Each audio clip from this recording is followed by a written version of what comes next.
What's going on, guys? This is ChampD. We're going to be talking about Jay-Z's bonus tracks for 444. All right, so let's do this.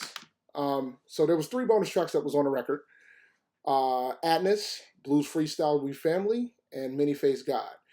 I thought all 3 of these songs were excellent pieces. I was stunned to find out that all 3 of them did not make the album, particularly the 2 that was used in the commercials for Sprint and Tidal. Adnis and Manyfacedgod was used as commercials to promote the record. So I was very stunned to find out that they did not make the album. So we'll go over the 3, and I'll tell you where I think that it would have fit the sequencing of the record as well.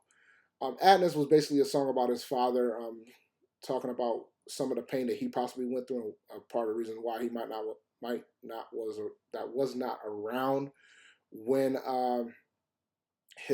while he was being raised. Of course, this wasn't the first time that he mentioned his dad not being around. He's been mentioning his dad since the Dynasty days, maybe even sooner, maybe even prior to that. But I believe that it started during the Dynasty run.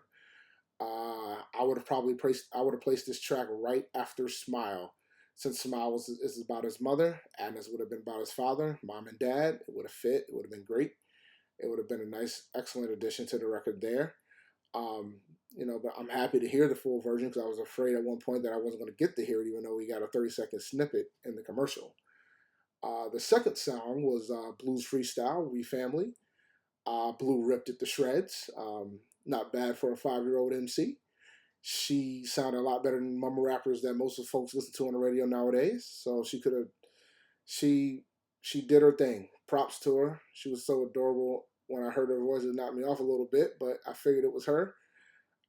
She would most likely be the youngest person to win a Grammy if this album wins for best rap album, which it has an outside shot to do. I would have placed this song right before the final song on the record, which is Legacy. I would have placed it right before that. It would have been perfect, considering that Blue also made an appearance on that record as well. Jay-Z had about 4 verses on this song, and it was excellent. They were much shorter than normal, but this was the longest song out of the 3 bonus tracks that was on the physical version of the album. So a lot of folks already got it leaked, but the album was released on Friday, July 7th, and it came with 3 bonus tracks.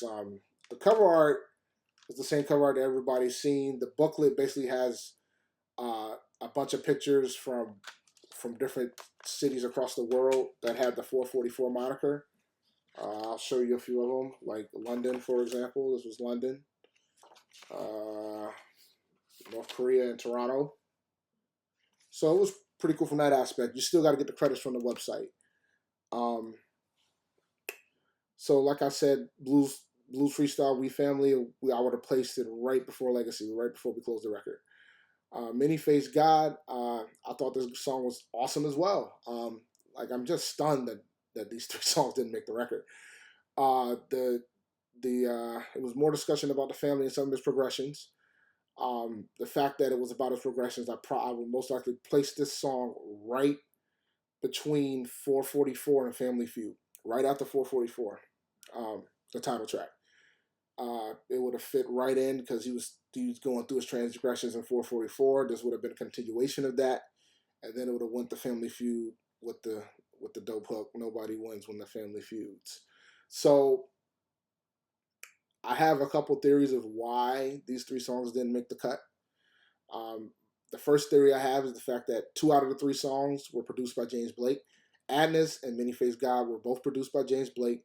And there was also some co-production credit for No ID for both tracks as well. But considering that James Blake pretty much was the producer for these 2 tracks, it might be a possibility of why.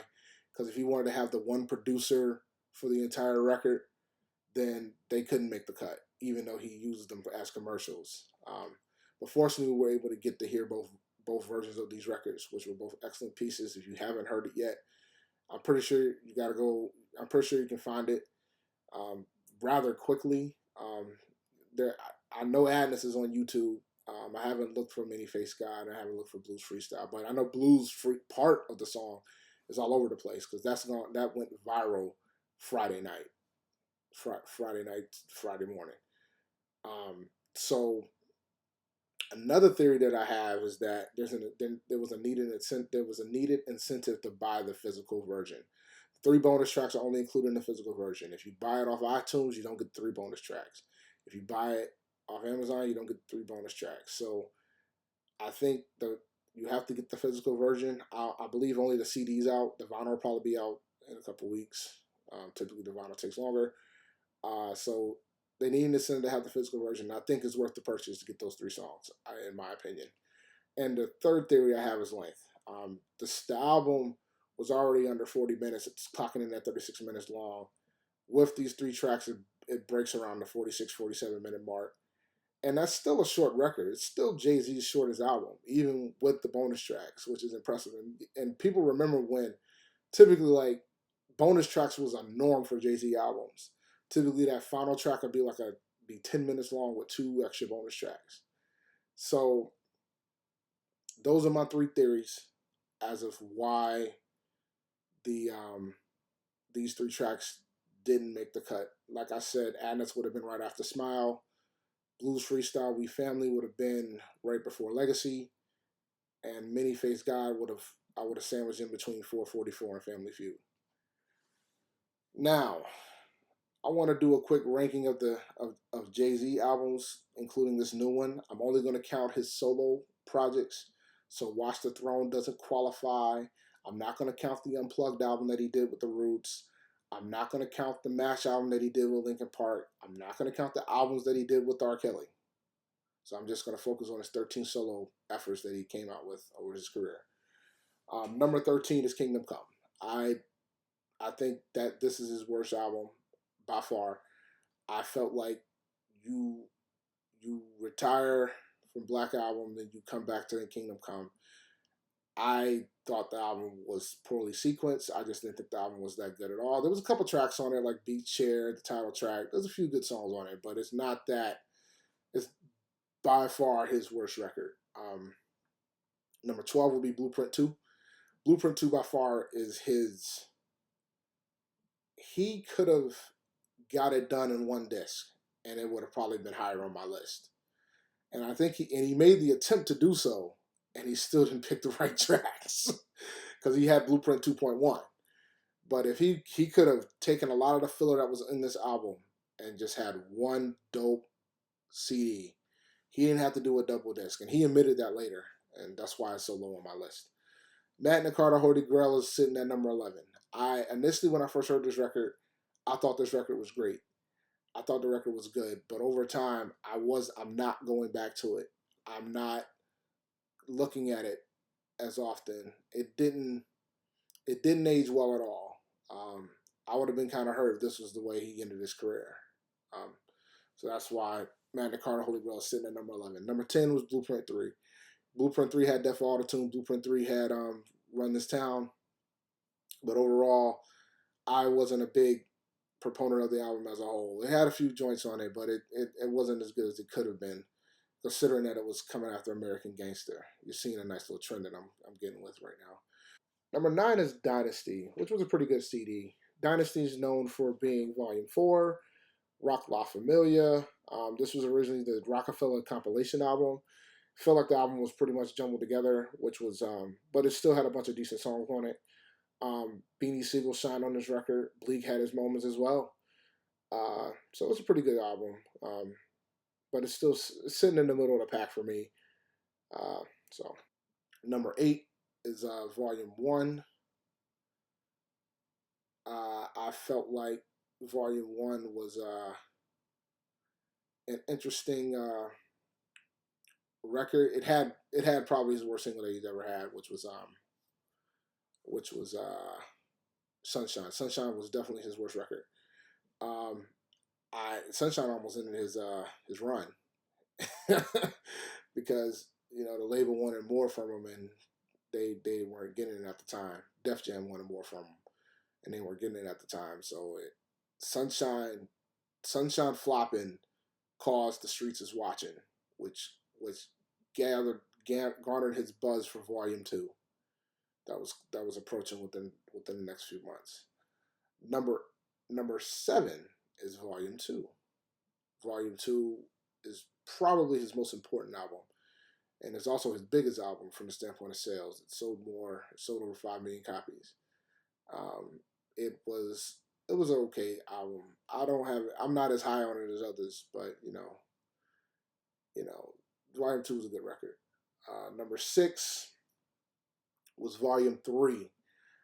I know the production wasn't the greatest on this album, but there was still some good produced tracks on it, and I thought that Jay-Z was at his peak lyrically on this record. Post Volume 2, he was doing a lot of acrobats on this album. I felt like Jay was at his peak on this album by far lyrically. Number 5 is where I put the new album 444. I think this has the potential to become his most important album. It's definitely his most personal album to date. I've been playing this album constantly. I love this record. I enjoy this album a lot. So that's why it's 5th on my list. It could potentially pass a few other of these albums that are above it. Not too many of them, but it could potentially pass 4 and 3. But right now, I got it sitting at 5, and we'll see how it grows over time. I think there's a lot of room for growth on this record. I think it's gonna age great. So we'll see. Number 4 was American Gangster. I love American Gangster so much. I listen to this record a lot.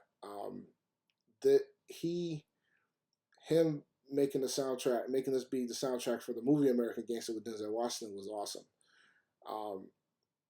Got to the point where he wouldn't sell the album as separate tracks at one point on iTunes. It was an all or nothing thing. It was a great concept album, and it was a great cohesive body of work. Number 3 was the Black Album, the second retirement of Jay-Z. He could have ended his career on this album, and it would have been awesome, and I would have been fine with it. I would have been content with it, because he already had he had a great career at the point of the Black Album. But he put some producers on, like a lot of folks. First introduction to Ninth Wonder was on this record. I thought the Black Album was a great album, had a lot of jams on it. Number 2 was Reasonable Doubt. Reasonable Doubt is one of the greatest rap albums of all time. It came out at a time where it was kind of overshadowed by other great rap albums of all time. 1996 had The Score. It had By the Fugees. It had Outkast, AT Aliens. It had The Roots of Love Half-Life. It had Red Band Muddy Waters. It had 2 Tupac albums. It had Machiavelli, and it had All Eyes on Me. Machiavelli came out after Tupac passed away, and All Eyes on Me was out prior to his death. And on top of that, it also had other albums that came out in 1996, because Reasonable Doubt came out on June 25th. Nas' It Was Written came out July 2nd, and so did De La Soul's The Stakes Is High. So there was a lot of powerhouses that came out in 1996, and Jay was kind of forgotten. He only had a gold single, which was Ain't No.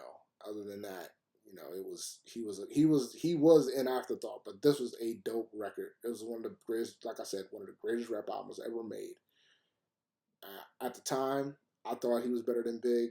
I still thought he thinks he's better than Big. I thought he proved that he was better than Big on Brooklyn's Finest. So, Reasonable Doubt's number 2 on my list. Number 1 is The Blueprint. I think The Blueprint is a perfect rap album. I know people will think that I'm crazy when I say that, but I think that Blueprint is a perfect rap album. It's as perfect as you're going to get. There's always going to be flaws on a rap record. I could find flaws in Illmatic, and people will hate my guts by saying that, but I could easily find flaws on Illmatic, and people say that's the perfect rap record. And I don't hate Nas. I love Nas. I just don't think he can pick beats well.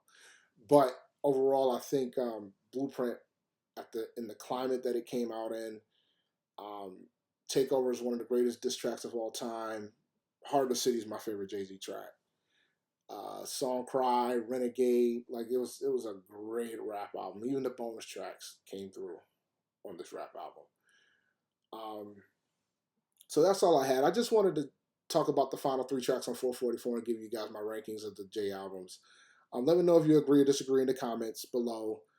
You can follow me on Twitter at ChampD1012. You can subscribe to the page.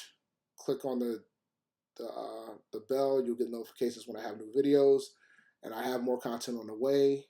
So I appreciate everybody viewing it, and I appreciate all the support. So I'm out.